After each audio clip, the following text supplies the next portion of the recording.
যেটা আজকে happy new year, সবাইকে কৃষ্ণ প্রীতি শুভেচ্ছা জ্ঞাপন করছি। সবাইকে শুভ বর্ষের প্রীতি এবং সবাই কৃষ্ণ ভাবনাময় জীবন লাভ করুক, এটাই আমাদের প্রার্থনা পরমেশ্বর ভগবানের চরণে। যেহেতু আজকে হ্যাপি নিউ ইয়ার, অতএব আজকের দিনে আমরা দ্বাদশ অধ্যায় ভক্তি 20টা শ্লোক আছে, আমরা এই অধ্যায়টা পাঠ করে শ্রবণ করি, কেমন হয়? হ্যাঁ, আমাদের রঞ্জিত প্রভু বলছেন 3টা শ্লোক, আমরা 3টা না, একটা অধ্যায় আজকে আমরা পড়ি। হ্যাঁ, আর পড়া এবং শ্রবণ, যিনি গীতা পাঠ করবেন, যারা শ্রবণ করবে সমান ফল লাভ হবে। ওকে, তাহলে সবাই আমরা শ্রবণ করছি, আমি বসছি। দ্বাদশ অধ্যায় ভক্তি যোগ অর্জুন বাচা এবং সতত যুক্তা যে ভক্তস্তং পর্যুপাসতে তেষাং চপকরম রক্তম তেষাং কে যুগবিত্তমঃ। শ্রী ভগবান বাচা মজ্জাবেশ মনোজীবম নিত্য যুক্তা উপাসতে শ্রদ্ধায়া পরোপেতাস্তে শ্রদ্ধায়া পরোপেতাস্তে মে যুক্ত তমামতা। যেতু অক্ষরম অনির্দিষ্টম অব্যক্তম পর্যুপাসতে সর্বত্রং গবঞ্চিতং চ কুটস্থম অচলম ধ্রুবম সংযমেন্দ্রিয়গ্রামং সর্বত্র সমবুদ্ধয়া তে পাব্রুবন্তি মামেব সর্বভূতহিতে রতা। ক্লেশ অধিকরো তেষাং অব্যক্ত আসক্ত চেতসাং অব্যক্ত হি গতির দুঃখং দেহো বুদ্ধির্বাপ্যতে। যেতু সর্বাণি কর্মাণি ময়ি সন্ন্যাসৎ মত্পরঃ অনন্যমেবেন যোগেন মাং ধ্যায়ন্তু উপাসতে তেষাং অহং সমর্ধত্তা মৃত্যু সংসার সাগরাৎ ভবামি ন চিরাৎ পার্থ মজ্জাদেশিত চেতসাম। মজ্জাবমনো আদস্য ময়ি বুদ্ধি নিবেশয়া নিবেশাসি মজ্জাভ অত ঊর্ধ্বং ন সংশয় অত চিত্তং সমাধাতুং ন শক্নোষি ময়ি স্থিরং অভ্যাসেন যোগেন ততো মাতৃত্বং ধনঞ্জয়। অভ্যাসেন ওষি অসমর্থ ওষি মৎকর্ম পরমং বভো মদর্থমপি কর্মাণি কুর্বন্তি সিদ্ধি অভাবসসি অতৈতৎ প্রশস্ত ওষি কর্তং মদযুগমাশ্রিতঃ সর্বকর্ম ফলত্যাগং ততো গুরু যতাত্মবান। শ্রেয় হি জ্ঞানম অভ্যাসসযৎ জ্ঞানং ধ্যানং বিশিষ্যতে ধ্যানাৎ কর্ম ফলত্যাগং ত্যাগং চান্তি অনন্তরম। অদৃষ্টা সর্বভূতানাং মৈত্রকরুণেব চ নির্মম নিরহংকারো সমো দুঃখ সুখোপমি সন্তুষ্টঃ সততং যোগী যতাত্মা দৃঢ়নিশ্চয়। মজ্জার্পিত বুদ্ধির্য মদ্ভক্ত সমে প্রিয় যস্মানো দ্বিজতে লোকা লোকানো দ্বিজতে চ হর্ষবর্ষ মুক্ত যশ সমে প্রিয় অনপেক্ষ শুচি দক্ষ উদাসীন গত পেতা সর্বারঙ্গ পরিত্যাগী চ মদ্ভক্ত সমে প্রিয়। জনমিষ্যতি ন দৃষ্টি ন শুচতি ন কাঙ্ক্ষতি শুভাশুভ পরিত্যাগী ভক্তিমান চ সমে প্রিয়। সমসুস্তে চ মিত্রে চ তথা মানপমানয় চিদাসু সুখ দুঃখেষু সমসঙ্গো বিগর্জিতঃ তুল্যাঙ্গস্ততির্মোহিনী সন্তুষ্ট কেন কদাচিৎ অনিকেত স্থিরমতি ভক্তিমান মে প্রিয় নরো। যেতু ধর্মমৃতমিদং যথাত্মং পরিযুপাসতে श्रद्धाधारा मत्परमा भक्तास्ते अतीव मे प्रिया इति श्रीमद् भगवद गीता द्वादश अध्याय भक्ति योगा नामक श्रीमद् भगवद गीता द्वादश अध्याय भक्ति योग नामक अध्याय समाप्तम। जय श्री कृष्ण चैतन्य प्रभु नित्यानंद श्री अद्वैत गदाधर शिवासादि गौर भक्त वृंद। हरे कृष्ण कृष्ण कृष्ण हरे हरे हरे राम राम राम हरे हरे।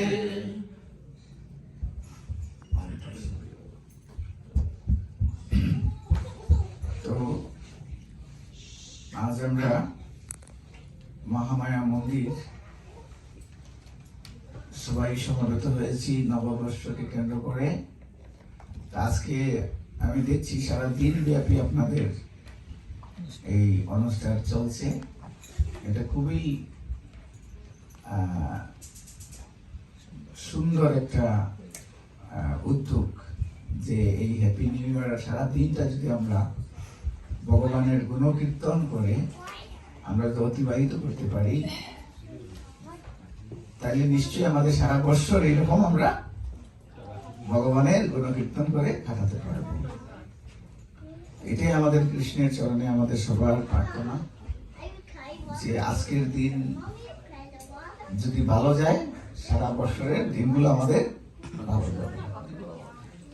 তো পরমেশ্বর ভগবান এই ভগবত গীতায় তিনি বলেছেন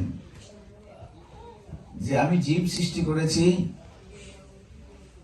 আর জীবের জন্য অন্ন সৃষ্টি করেছে, আর যাতে তারা খেয়ে জীবন ধারণ করতে পারে। আর কিভাবে তারা জীবন ধারণ করবে, তাদের জীবন কিভাবে পরিচালনা করবে, এই জন্য পরমেশ্বর ভগবানই ভগবত গীতা ম্যানুয়াল বুক রূপে এই জগৎ জীবের জন্য ভগবান প্রদান করেছেন। না কেন এটা প্রদান করলেন? না আমরা দেখি একটা সারকে যদি আমরা ছেড়ে দিই তাহলে সে কি করে? যত্রতত্র গিয়ে আক্রমণ করতে শুরু করে না? অধিক দৌড়ায়, সে অনেক সময় অনেকের অনিষ্টের কারণ হয়ে যায়। তখন কি করে মালিক? একটা নাকায় রজ্জু কি বেঁধে দেয় না? বেঁধে দিয়ে তাকে পরিচালনা করে। তো ঠিক এই জগতে আমরা যারা আসছি পৃথিবীতে, তো আমরা অনেক সময় ধর্মের রীতিনীতি মানতে চাই, স্বেচ্ছাচারী ভাবে একটু চলতে চাই। ভগবান এইরকম শাস্ত্র গ্রন্থ দিয়েছেন, এগুলো হচ্ছে এইরকম বান্দার মতো বিধি নিষেধ, যাতে আমরা স্বেচ্ছাচারী ভাবে চলতে না পারি। এই জন্য হচ্ছে বিধি এবং নিষেধ। ধর্ম অনুশাসন বলতে আমরা কি বুঝি? একটা হচ্ছে বিধি করতে হবে, আর একটা হচ্ছে করা যাবে না। তো আমাদের একজন মহারাজ বলছিলেন যে বিধি হচ্ছে কৃষ্ণকে না ভোলা, আর নিষেধ হচ্ছে না, বিধি হচ্ছে কৃষ্ণকে ভজনা করা, আর নিষেধ হচ্ছে কৃষ্ণকে না ভোলা। এই হচ্ছে বিধি নিষেধ। এটা আরো সহজ করে দিয়েছেন যে তুমি যদি খালি কৃষ্ণের চিন্তা করো তাহলে তুমি বিধি পালন করছো, আর তুমি যদি কৃষ্ণকে না ভুলো তাহলে তুমি নিষেধীয় কিছু করছো না। মানে খুব শর্টকাটে করে দিয়েছে, নিষেধ করছে কৃষ্ণকে ভুলো না। তো এখন অনেক লোক আমাদের মধ্যে আছে যারা ধর্ম বিশ্বাস করে না, ঈশ্বরকে মানে না, বা আসলেও তারা যে মানে তা না। মানে অনেক সময় মন্দিরে আমাদের সাথে আসে, তো তাদের বেলায় শাস্ত্রে বলা হয়েছে যে ধর্ম মানে না বা বিশ্বাস নাই এমন কোন মানুষ এই পৃথিবীতে নেই। কিভাবে না? প্রত্যেকেই যদি আমরা বিশ্বাস না থাকে তাহলে আমরা চলতে পারবো না। যখন আমরা একটা প্লেনে উঠি, উঠার আগে কি বলি? এই পাইলটের কি বৈধ লাইসেন্স আছে, ও যে ওর যে বিমানটায় উঠবো, ও যদি আমাকে মেরে ফেলে, আমরা কি ওর লাইসেন্স চেক করতে যাই?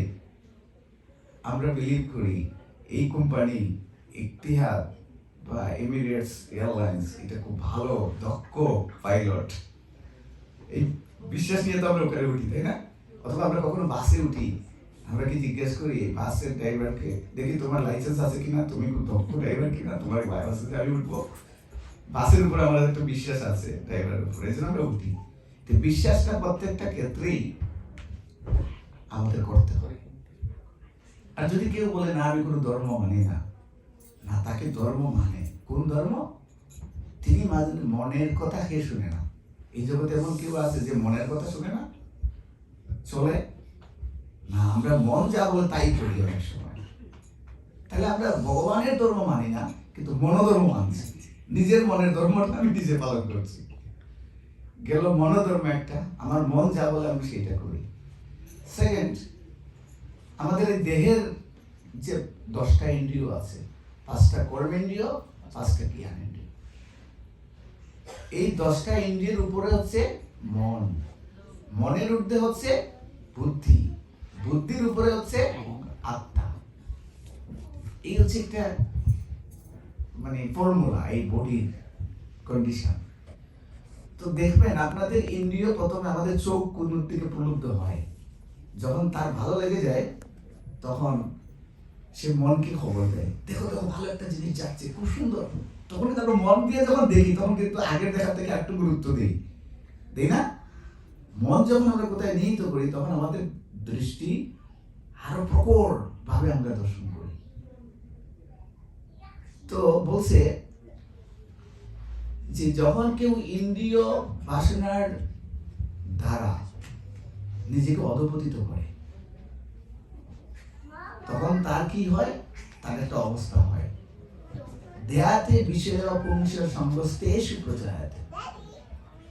অর্থাৎ ইন্দ্রিয়ের চিন্তার ফলে, ইন্দ্রিয় এবং বিষয়ের সংযোগের ফলে আমাদের কি হয়? বুদ্ধিভ্রষ্ট হয়। যেমন একটা মিষ্টি আপনার মুখের সামনে, জিহ্বার সামনে ধরা হবে, আপনার জিহ্বে না দিলে আপনি কি টেস্ট পাবেন? না। অর্থাৎ মিষ্টিটা হচ্ছে বিষয়, আর জিহ্বাটা হচ্ছে আমাদের একটা ইন্দ্রিয়। কিন্তু যখন মিষ্টিটা আমরা মুখে জিভে দিব, তখন কিন্তু আমরা মিষ্টি অনুভব করব। অর্থাৎ বিষয়টা যখন ইন্দ্রিয়ের সাথে সংস্পর্শে আসে, তখন আমরা কি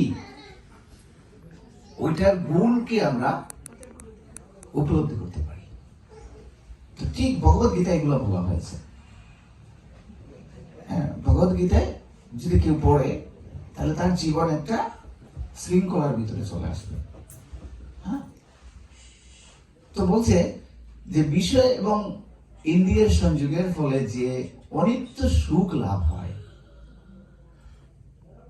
এই সুখের প্রতি যদি কেউ প্রলুব্ধ হয়, তাহলে কি হবে? তার বিষয়ে চিন্তা করতে করতে তার কামনা বাসনা উদিত হয়, আর কামনা বাসনার চিন্তা করতে করতে তার বুদ্ধি নষ্ট হয়, আর বুদ্ধি নষ্ট হওয়ার ফলে তার সর্বনাশ হয়।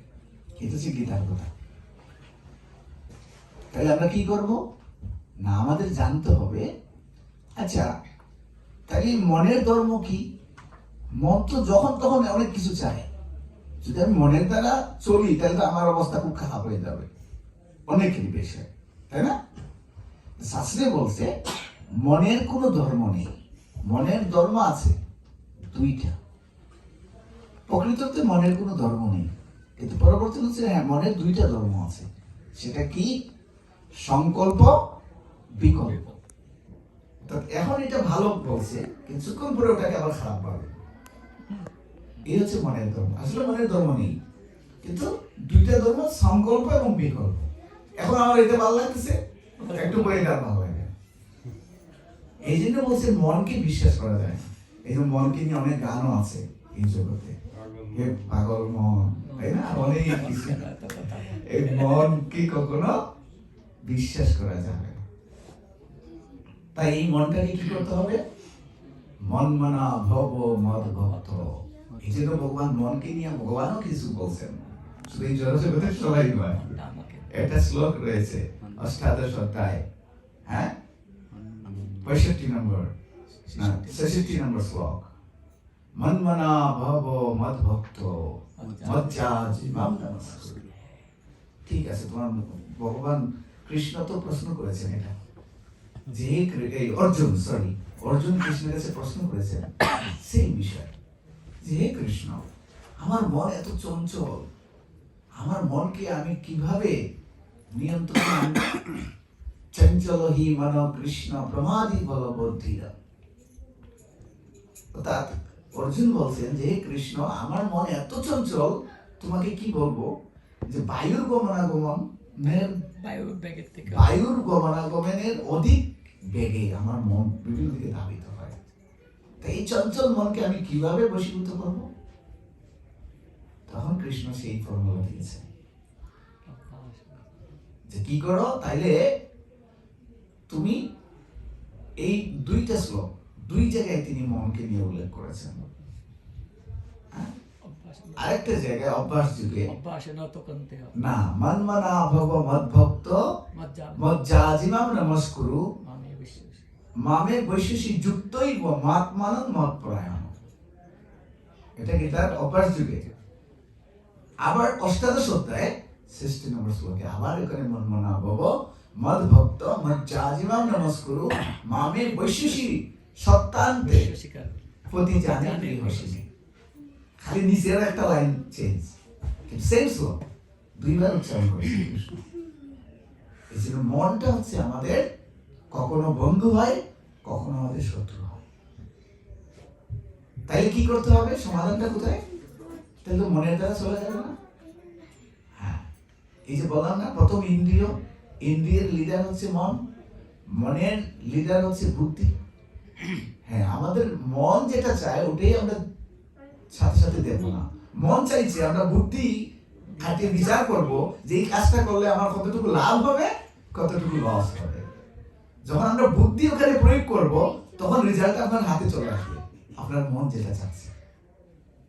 হ্যাঁ,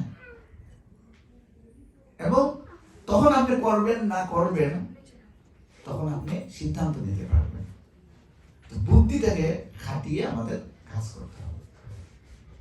আর বুদ্ধির ঊর্ধ্বে হচ্ছে আত্মা। অর্থাৎ বুদ্ধি যখন খাটাবেন, তখন যদি আপনি সত্যিকারে সত্যগুণে অধিষ্ঠিত হয়ে বুদ্ধিকে প্রয়োগ করেন, তখন আত্মা, অর্থাৎ আত্মা হচ্ছে আপনার হৃদয়ে বসে আছেন। কি রূপে? পরমাত্মা ভগবানের একটা অংশ রূপে। আত্মার দুইটা স্বরূপ, একটা জীবাত্মা রূপে, পরমাত্মা রূপে। জীবাত্মা রূপে আমাদের এই দেহে অবস্থান করে তিনি ভোগ বাঞ্ছা করছেন, ভোগ বাসনা চরিতার্থ করছেন। আর পরমাত্মা রূপে তিনি সেগুলা দেখছেন, শুধু সাক্ষী রাখছেন, স্নেহ তুলছেন।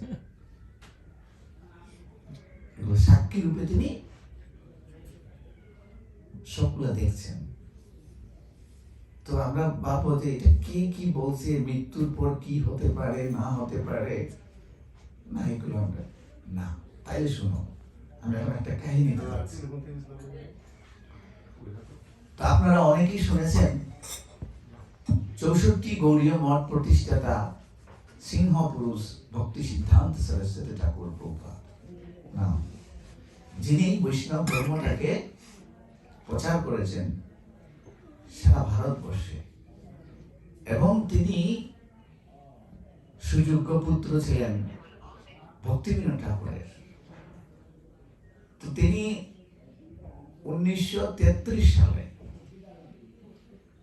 উনি একজন শিষ্য তৈরি করেন তৎকালীন আসাম রাজ্যের শিলচরে। তো উনি অনেক ধন্যাঢ্য ব্যক্তি ছিলেন। তো ওনার সংস্পর্শে এসে উনি ভক্তে পরিণত হন এবং পরবর্তীতে এই প্রভুপাদের কাছ থেকে তিনি দীক্ষা প্রাপ্ত হন। তো ভক্তি সিদ্ধান্ত সরস্বতী ঠাকুর ছিলেন একজন ভগবানের অনন্য ভক্ত। এই যে আজকে শিল প্রভুপাদ এই ভক্তি সিদ্ধান্ত সরস্বতী ঠাকুরের কৃপা। ইসকন বা এই যা বৈষ্ণব ধর্ম আমরা বলি না কেন, এটা সব মূল হচ্ছেন উনি, উনিই প্রচার করছেন। উনি ওনার অনেকজন শিষ্যকে তিনি বিদেশে প্রেরণ করেছিলেন এই গৌড়ের বাণী, এই গীতার বাণী প্রচার করতে, কিন্তু অনেকেই সফল হতে পারেননি। পরবর্তীতে ওনার সুযোগ্য শিষ্য ভক্তি বেদান্ত স্বামী শিল প্রভুপাদ সফল হয়েছে। তো যে ঘটনাটা আমি বলতে চাচ্ছি, 1933 সালে উনি একজন ব্যক্তিকে দীক্ষা প্রদান করেন। ঠিক আছে, এটা বাস্তব ঘটনা। তো দীক্ষা দেওয়ার পর উনি কিছুদিন ভক্তি জীবন পালন করেন। কতদিন পর উনি আর ভক্তি জীবন ধরে রাখতে পারেন না। অর্থাৎ ওই গুরুদেবের কাছ থেকে দীক্ষা নিতে হলে কিছু কন্ডিশন থাকে। যদি কোনো সত্যদ্রষ্টা সৎ গুরুদেবের কাছ থেকে আপনার দীক্ষা নেন, এমনি বাজারে কুলা অনেক গুরু আছে, তথাকথিত গুরু, এদের কাছে গেলে আপনি যখন যাবেন তখনই দীক্ষা পেয়ে যাবেন। কিন্তু একজন সত্যদ্রষ্টা সৎগুরু পাওয়া অনেক কঠিন। তাদের কাছে গেলেই আপনাকে দীক্ষা দিবে না। তারা বলবে আগে তুমি কি হও, শিষ্য যে হবা, তুমি আগে শিষ্যের যোগ্যতা লাভ করো, তারপরে আমি তোমাকে দীক্ষা দেব। শিষ্যের যোগ্যতাটা কি? এই কলিযুগের যে পাপ কর্মগুলা থেকে তোমাকে মুক্ত হতে হবে, তাহলে আমি তোমাকে দীক্ষা দেব। তো উনি দীক্ষা নেওয়ার সময় হয়েছিলেন, কিন্তু পরবর্তীতে উনি রক্ষা করতে পারেননি। ঠিক আছে, তিনি আবার পূর্বের জীবনে চলে যান। পরবর্তীতে উনি একটা দুরারোগ্য ব্যাধির দ্বারা আক্রান্ত হন, খুব কষ্ট পান, এবং কষ্ট পেতে পেতে তার মৃত্যু ঘটে। এবং তার মৃত্যু ঘটার পর গ্রামের সমস্ত লোকজন তাকে বাসের বেলায় করে শ্মশানে নিয়ে যান। সবাই খুব সাবধানে শুনবেন, এটা বাস্তব ঘটনা বলছি, প্লিজ, একদম সত্য বাস্তব ঘটনা। যখন শ্মশানে নিয়ে যায় ওনাকে সমস্ত লোক, শ্মশানে নিয়ে তাকে শ্মশানে সেই চুলার উপর শুয়ে দেওয়ার পর উপরে লাঠিও দেওয়া হয়ে গেছে। যখন মুখ্য আগুন প্রদান করা হবে, আগুনও জ্বালানো হয়ে গেছে, যখন আগুন দেওয়া হবে শ্মশানে, তখন সেই ব্যক্তিটা ওখান থেকে চিৎকার করে বলছে, প্রভুপাদ প্রভুপাদ প্রভুপাদ প্রভুপাদ করে সে চিৎকার করে ওই লাকড়ির ভিতর থেকে সে। আমার তো অন্য সবাই দেখে ভয়ে, কি ব্যাপার, এটা কিভাবে সম্ভব, সবাই পলায়ন করতে শুরু করলো। আর উনি প্রভুপাদ প্রভুপাদ প্রভুপাদ, ওটা তোমার গুরুদেব ভক্তি সিদ্ধান্ত সরস্বতী ঠাকুর, ওনার সবাই, উনি হচ্ছেন প্রভুপাদ, ওনাকে প্রভুপাদ বলে ওনার শিষ্যরা ডাকতেন। তো উঠার পরে উনি তো দৌড়ে দৌড়ে বাড়ির দিকে যাচ্ছেন, অন্যরা সবাই চলে গিয়েছে, কিন্তু কেউ আর ঘটনা বুঝতে পারছে না, কি ব্যাপার, এটা কিভাবে হলো। যখন উনি বাড়িতে ফিরে আসলেন, ওনাকে তখন জিজ্ঞাসা করা হলো যে কি ব্যাপার, আপনি তো দেহ রেখেছেন, আপনি কিভাবে ফিরে আসলেন? তখন সেই ব্যক্তি বলছে যে হ্যাঁ, আমি দেখলাম যখন আমার মৃত্যু আসন্ন হলো, তো কিছু বিকট রূপধারী কয়েকজন লোক এসে আমাকে মানে বন্ধন করে তারা আমাকে নিয়ে যাচ্ছে, এবং সে নিয়ে যাবার রাস্তাটা কিরকম, আপনার মরুভূমিতে কেউ গেছেন ইয়েতে আরব আমিরাতে, তো ওখানে আমরা গেছিলাম একবার, অনেক ভিতরে ভালুকাময়, মানে বিশাল। আর ওখানে যদি জানুয়ারি রোদ, ফেব্রুয়ারি রোদের সময় যদি কেউ ওখানে হাঁটে ভালুকার মানে সারা, তাহলে তার কি অবস্থা হতে পারে। আমার বাস্তব অভিজ্ঞতা আছে, আমি গিয়েছিলাম, আমরা 1 মিনিট ওখানে মানে টিকতে পারিনি। তো ওইখানে যদি তাকে জুতা ছাড়া হাঁটতে বলা হয় তাহলে কেমন লাগে? তপ্ত ভালু, উপরে রোদ, সেরকম তেজ, আপনার জীবন বেরিয়ে আসবে। এবং সেই রকম একটা রাস্তা তিনি যখন কি করছিলেন, অতিক্রম করছিলেন, তখন তিনি জলে পিপাসার্ত হন এবং তিনি সেই ব্যক্তিদের কাছে তিনি জল চান যে আমাকে একটু, আমার জল পিপাসা লাগছে, আপনারা আমাকে একটু জল দেবেন। তখন তারা আমাকে পাশে একটা পুকুরে নিয়ে যায়, এটা সরোবর। কিন্তু সেই সরোবরে আমি জল খেতে গেলাম, কিন্তু সেখানে গিয়ে দেখে সব পুজ, রক্ত, এই সরোবর, সেগুলো কি খাওয়া যায়?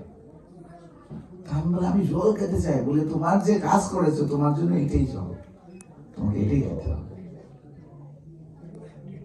তারপর আমাকে নিয়ে যেতে চলতে শুরু করলো। যেতে যেতে এক জায়গায় গিয়ে দেখলাম একটা লাইন, সে লাইনের মধ্যে চিত্রগুপ্ত বসে আছেন, আর সমস্ত জীবগুলাকে একজন একজন যাচ্ছে, আর তার খাতাটা খুলছে, তার পাপ পূর্ণ বিচার অনুযায়ী সে নরকে অথবা স্বর্গে গমন করছে, অন্যান্য লোকে সে প্রবেশ করছে। এইভাবে যেতে যেতে যখন উনি গিয়েছেন, তো বলছে তুমি তো সারা জীবন পাপ করেছো। তখন ধর্মরাজ জিজ্ঞেস করছে, আচ্ছা তুমি কি সারা জীবনে, তো তোমার অনেক পাপই দেখছি, তুমি কি তোমার জীবনে কোনো পুণ্য কর্ম একটাও করেছো? তখন উনি চিন্তা করছে, আমি কি পুণ্য কর্ম করেছি? তুমি তো কোনো পুণ্য কর্ম করেছো? তাকে যখন প্রশ্ন করা হয়, তখন তিনি চিন্তা করতে করতে তিনি হঠাৎ তার মাথায় আসলো যে হ্যাঁ, আমার জীবনে তো আমি একটা পুণ্য কর্ম করেছি। কি না, সত্যদ্রষ্টা সৎ গুরুদেব ভক্তি সিদ্ধান্ত সরস্বতী ঠাকুর প্রভুপাদের কাছ থেকে আমি দীক্ষা নিয়েছি, এটা একটা পুণ্য কর্ম। তখন উনি বললেন যে হ্যাঁ, আমি ত্রিদণ্ডী সিংহ পুরুষ ভক্তি সিদ্ধান্ত সরস্বতী ঠাকুর প্রভুপাদের কাছ থেকে আমি দীক্ষা নিয়েছি, একটা পুণ্য কর্ম করেছি। তখন বললো, দেখলো যে হ্যাঁ দীক্ষা নিয়েছে, কিন্তু পরবর্তীতে সে ফলটা করেছে। আচ্ছা, এই কথা বলার সাথে সাথে তখন যমরাজ তাই তিনি মৃদু হাসলেন, আর তৎক্ষণাৎ তিনি দেখতে পেলেন যে ভক্তি সিদ্ধান্ত ঠাকুর সেখানে উপস্থিত হয়ে গেলেন। হয় বলছেন, তোমাকে আমি বলছিলাম এই নিয়ম ভগবানের সেবা করতে, তুমি কি করলে? ঠিক আছে, তোমাকে আমি আরেকবার সুযোগ দিচ্ছি, তুমি ফিরে যাও, গিয়ে তুমি, আমার একজন শিষ্য আছে মাধব মহারাজ, ভক্তি প্রপন্ন মাধব মহারাজ, ওনার মঠ আছে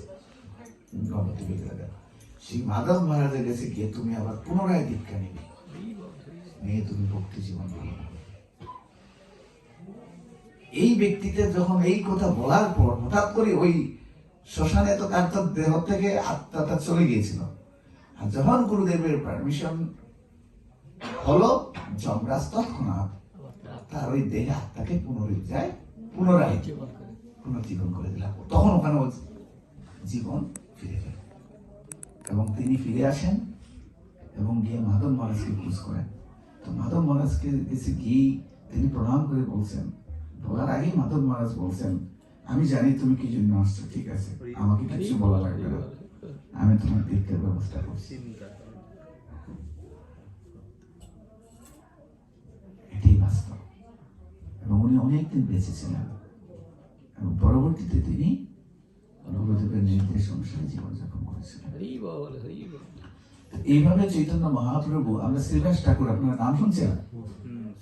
শ্রীবাস ঠাকুরের সন্তান গোপাল এরকম দেহ রাখে এবং চৈতন্য মহাপ্রভু পুনরায় সেই দেহে আত্মার সঞ্চার করে দেন এবং সেই গোপাল পুনরায় পুনরুজ্জীবিত হয়ে মহাপ্রভুর সাথে কথা বলে।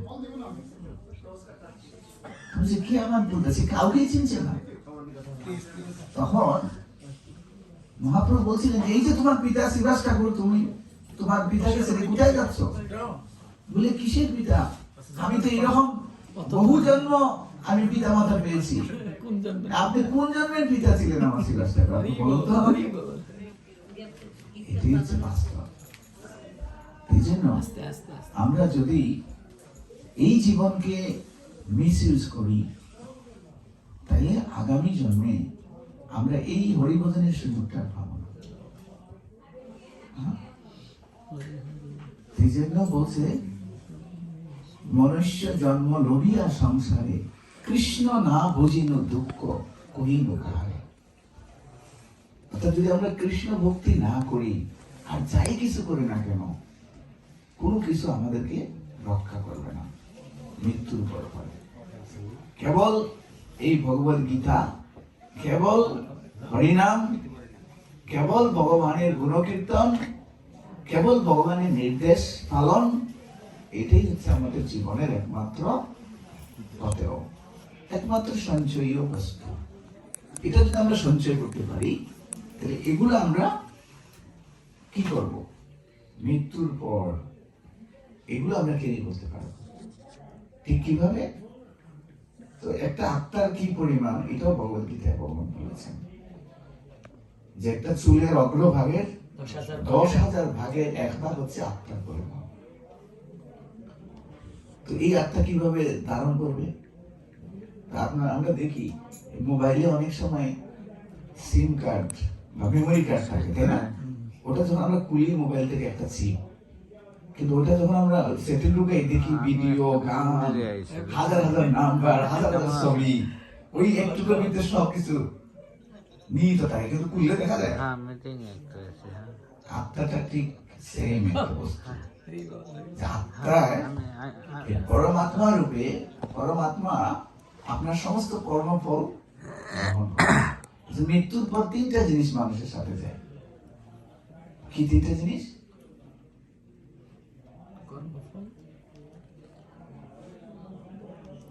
সূক্ষ্ম দেহে, মন, বুদ্ধি, অহংকার, এই 3টা জিনিস আমরা নিয়ে যাই। বুঝতে পারছেন? এই জন্য এই এখন যে আমরা দেখেন, আমরা কি ভগবান কি শুনি, ভগবান তো ভগবানই। কারণ হচ্ছে মন, বুদ্ধি, অহংকার, এই 3টা হচ্ছে আমাদের সত্তা একটা মানুষের। কাউকে গায়ে আঘাত দেওয়া আর কথা দিয়ে আঘাত দেওয়া সেম হয় না? আঘাতটা আমরা সেম পাই না? সেম পাই। কেউ যে আমার অহংকারে আঘাত দেয়, তাহলে এটা আরো বেশি ক্ষত সৃষ্টি করে। এই জন্য আপনি যে মৃত্যুর পর যে কষ্টটা কিভাবে পাবেন, ওই 3টা জিনিসই আপনার আত্মার সাথে ওটা ক্যারি করবে, থাকবে। এই জন্য ভগবত গীতায় কৃষ্ণ বলছেন, জন জন বাপি স্মরণং তেজ ত্যক্তা করে বরং। তুমি মৃত্যুর সময় যে চিন্তা নিয়ে তোমার দেহত্যাগ করবা, সেই অনুসারে তুমি একটা দেহ প্রাপ্ত হবা। এই জন্য আমরা এই মৃত্যুটা হচ্ছে আমাদের পরীক্ষা, এই সারা জীবনটা হচ্ছে আমাদের প্রস্তুতি। যেমন আমরা স্কুলে ভর্তি হই, সারা বছর পড়ালেখা করি, আর পরীক্ষা দিতে আমরা 3 ঘন্টা মাত্র সময় দেয়। একটু টাইম বেশি দিবে, 3 ঘন্টা পরে আমাদের খাতাটা নিয়ে যায়। তো এই পরীক্ষার সময় যদি কোনো স্টুডেন্ট হলে গিয়া না লেখে যদি ঘুমায়, সে কি পরীক্ষা পাস করবে? ঠিক কখনই না। ঠিক আমরা দেহ পেয়েছি, মানব দেহ পেয়েছি, একটা সংসারও পেয়েছি, কিছু সুযোগ সুবিধাও পেয়েছি, কিন্তু এই সুযোগ সুবিধা, এই সংসার, এইরকম একটা দেহ, এরকম একটা অনুকূল বায়ু, এরকম একটা সুন্দর পরিবেশ প্রাপ্ত হওয়ার পরেও যারা এটাকে কাজে না লাগায়, তারা ওই 3 ঘন্টার পরীক্ষা হলে গিয়ে ঘুমানোর মতন তাদের অবস্থা। এটা কখনই করা আমাদের উচিত নয়। তাদেরকে আত্মঘাতী বলা হয়, যারা দেহ পেয়ে দেহের মর্যাদা বুঝে না। এই জন্য পাপ করতে গেলে এখন কলিযুগে টাকা লাগে। পাপ আপনি কিনতে পারেন। হ্যাঁ, আমাদের প্রেমাঞ্জন প্রভু বলছেন যে বড় আমার টাকা আছে, আমি একটা 5 স্টার হোটেলে গেলাম, প্রতিদিন আমি 1 লক্ষ টাকা দিয়ে আমি পাপ কিনছি, কারণ ওখানে সব পাপের ব্যবস্থা রয়েছে, বেশি টাকা দিলে পাপ আমি ওখান থেকে কিনতে পারি। অত আমার টাকা আছে, আমি গিয়ে দামি ওয়াইন মদ কিনে খাচ্ছি। এই যে আমি পাপ কিনে খাচ্ছি, টাকা দিয়ে কিনতে হয় কলিযুগে পাপ। ফ্রি পাপ পাওয়া যায় না অনেক সময়, বড় পাপকে আমাদের ক্রয় করতে হয়। এই জন্য এগুলা হচ্ছে কি,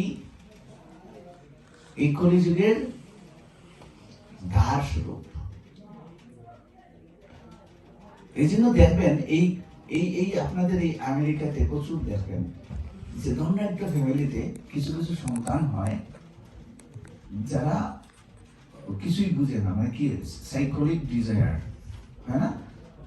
তো সব সুবিধা পাইছে কিন্তু অটিস্টিক দেখছেন, ওর বাবার সব কিছু আছে, মিলিয়নার, কিন্তু ওই সন্তানটা কোনো কিছু উপভোগ করতে পারছে না।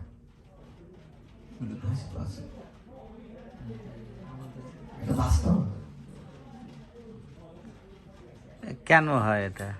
কারণ হচ্ছে, তো আমি একটা গল্প শুনছিলাম, একজন মহারাজ বলছিলেন যে উনি এক জায়গায় গিয়েছিলেন, একটা খুব রিচ একটা এরিয়ায়। তো ওখানে গিয়ে তিনি যখন হাঁটছিলেন তখন তাকে বলা হয় যে এই এলাকাটা হচ্ছে এই দেশের মধ্যে সবচেয়ে রিচ এরিয়া, কিন্তু এখানে একটা বিশেষ মাহাত্ম্য, বিশেষ একটা কাজ, মানে সমস্যা আছে। তো এই মহারাজকে কি সমস্যা জিজ্ঞেস করেন, কি সমস্যা? এখানে প্রত্যেকটা ঘরে এক একজন সাইকোলিক ডিজায়ার অর্থাৎ আছে। তো মহারাজ এটা কেন? তখন বলছিলেন, উনি উত্তর দিয়েছিলেন, এটার কারণ হচ্ছে এরা প্রত্যেকেই পূর্ব জীবনে দান করেছিল, কিন্তু এরা অপাত্রে দান করেছিল, দানটা সঠিক পাত্রে দান করেনি। এরা অসুরাবশত, অনেক আছে না যে আমি দান করব কিন্তু আমার নাম থাকতে হবে, আগে ওটা চাই, আমি কত টাকা দেবো, আগে দেখো আমাকে তুমি পরিবেশন করবা কিনা। হ্যাঁ, কলিযুগের দানটা এরকম হয়ে গেছে। কিন্তু দান ডান হাত করলে বাম হাত জানবে না। হ্যাঁ, তো এই জন্য একটা কথা আমি শুনছিলাম যে যার বংশে করছে দান সে জানে দানের কি মান। তো দান করে যদি তুমি অধিকার বসাও, দান। এই জন্য 3 প্রকার দান আছে, রাজসিক, তামসিক, সাত্ত্বিক। তো ওরা নাকি ওই মহারাজ এই কথাটা কমেন্টস করছে না এখানে। প্রভু একটা ওই যারা এই নামের জন্য দান করে তারা মরলে কি হবে? তো এদেরই তো এই অবস্থা। ওইখানে যে মহারাজকে এটাই বলছেন যে যারা মানে যথার্থ পাত্রে দান করেনি, নাম্বার 1, এই জিনিসটা আমাদের দেখা উচিত খুব কেয়ারফুলি।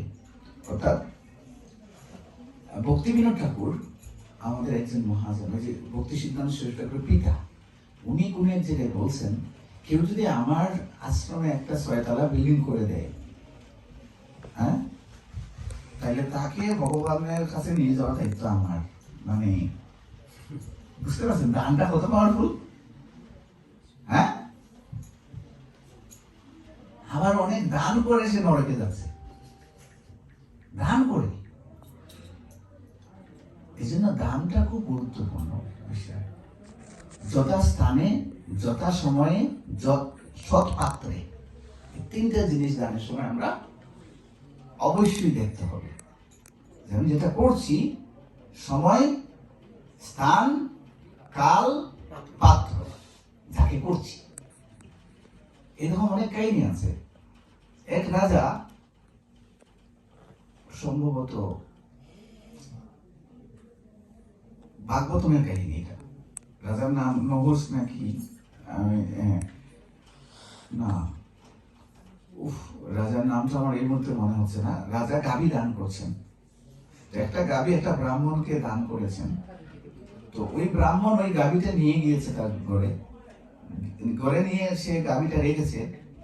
তো ওই গাভীটা কিভাবে কিভাবে ওই ব্রাহ্মণের ঘর থেকে রশি বাদ ছিঁড়ে ও আবার তারপরে চলে আসছে, রাজার দিকে চলে আসছে। আর গাভীর ক্ষেত্রে দেখবেন, গাভী কিন্তু খুব প্রভু ভক্ত হয়। অনেক সময় আসে না, যেখানে থাকে ওখানে আবার চলে আসে। তো ওই গাভী আবার যখন রাজার কাছে চলে আসে, তখন ওই রাজা তো আর জানে না। রাজা কি করছেন, এই গাভীটাকে আবার আরেকজন ব্রাহ্মণকে দান করে দিয়েছেন। তো আরেকজন ব্রাহ্মণ ওই গাভীটা নিয়ে যখন যাচ্ছে, ওই ব্রাহ্মণটা তার গাভী খুঁজতেছে। ও বলছে এই গাভীটা তো আমার। ওই দুই ব্রাহ্মণের মধ্যে লেগে গেছে ঝগড়া। শেষ পর্যন্ত রাজার কাছে দুইজনেই গেল, যেটা কি আমাকে যে গাভী আপনি দান করেছেন, এই গাভী আবার একজন কিভাবে দান করেন? রাজা তো জানেন না এটা, কিন্তু এটা এই এই এই সূত্রটা মানে এটা জ্ঞাত সারে নয়, কিন্তু অপরাধ হয়ে গেল। এবং পরবর্তীতে রাজাকে গিরগিটি হয়ে পরবর্তী জীবনে তাকে জন্মগ্রহণ করতে হবে। শ্রীমদ ভাগবতম, এটা কেউ বানানো কাহিনী। তাইলে যদি অজ্ঞাতসারে এটা হওয়ার পরে এইরকম হয়, আর জ্ঞাতসারে করলে কি হবে এখন আপনারা নিজেই বুঝবেন। কিছু বলবেন? বলবো? হ্যাঁ বলেন। বলেন, সমস্যা নেই। একটু মৃত্যু কেন হয়?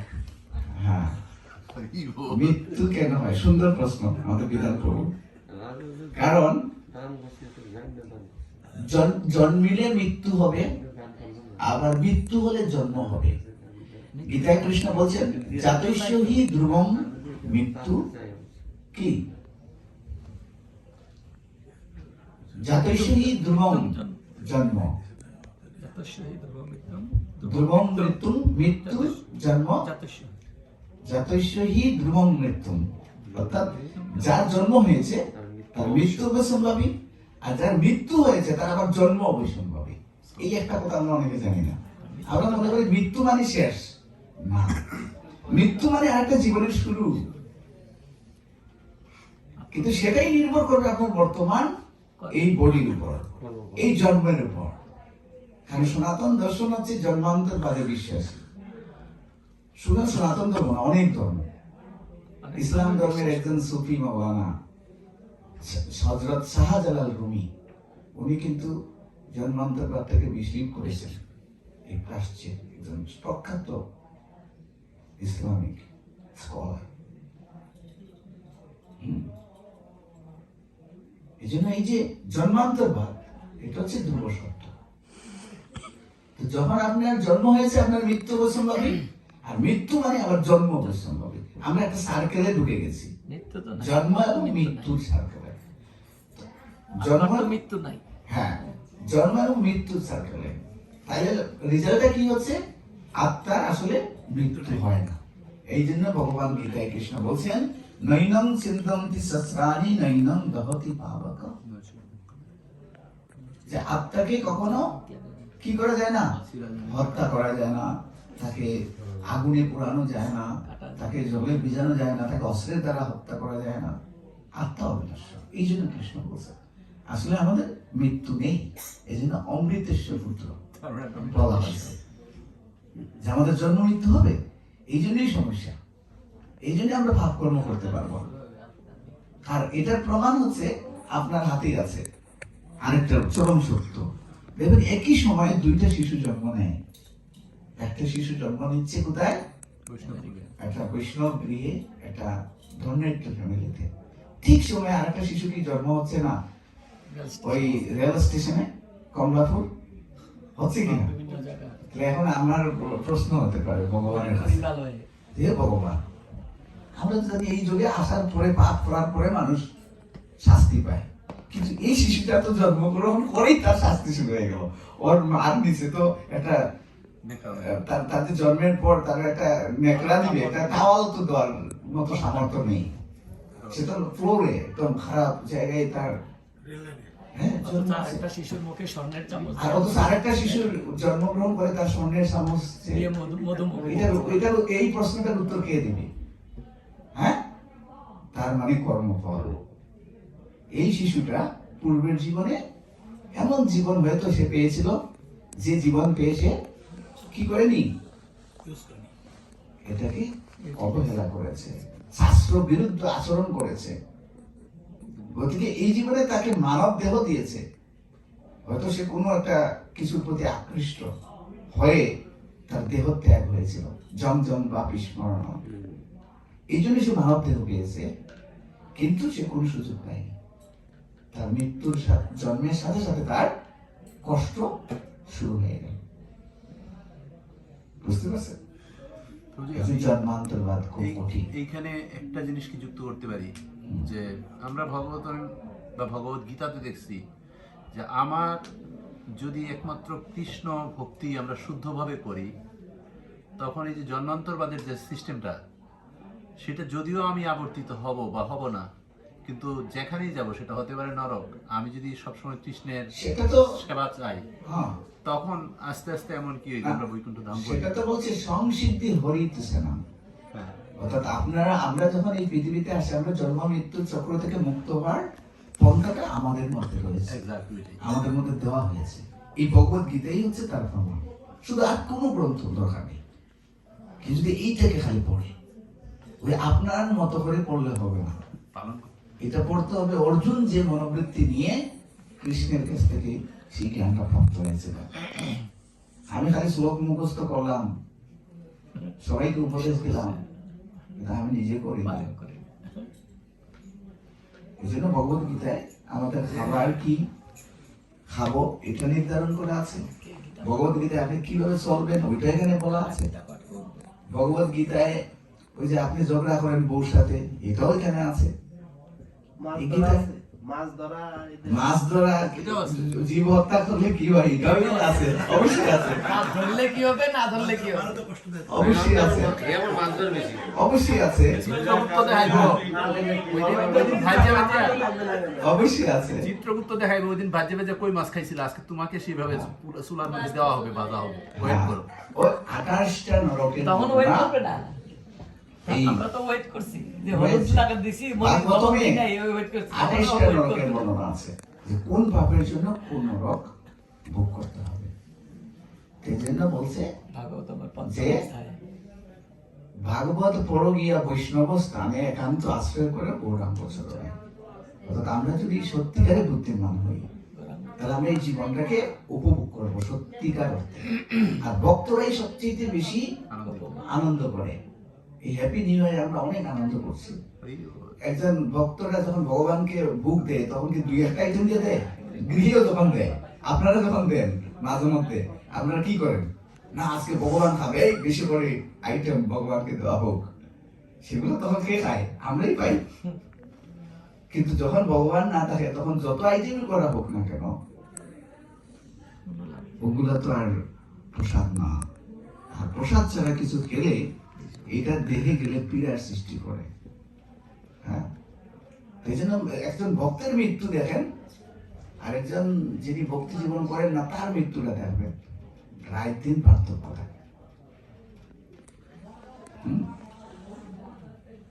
এবং ভক্তি জীবন করে যদি কেউ এই জীবনে সাকসেস না হতে পারে, মানে সর্বোচ্চ স্তরেও না যেতে পারে, সমস্যা নেই, তাকে আবার সুযোগ দেওয়া হবে, আবার একটা ভক্ত গৃহে তার জন্ম হবে, সেখানে সে আবার কৃষ্ণ ভক্তি অনুশীলন করার সুযোগ পাবে। এটা কেবল কৃষ্ণ ভক্তির ক্ষেত্রে। কেবল যদি কেউ কৃষ্ণকে ভগবান রূপে স্বীকার করে, এই ভগবত গীতাকে মানে, অন্য কোনো মত পথ, অন্য কোনো রাস্তায় হাঁটলে ওই ফেসিলিটিসটা সে পাবে না। ঠিক আছে? উত্তর হইছে প্রভুজি, তাই গেছে। হরে কৃষ্ণ কৃষ্ণ কৃষ্ণ হরে হরে, হরে রাম রাম রাম হরে হরে। তো আমি জানি আজকে অনেকের, আপনাদের সবার গৃহে গীতা আছে। আমি 4খানা গীতা নিয়ে আসছি, 4জন বাক্য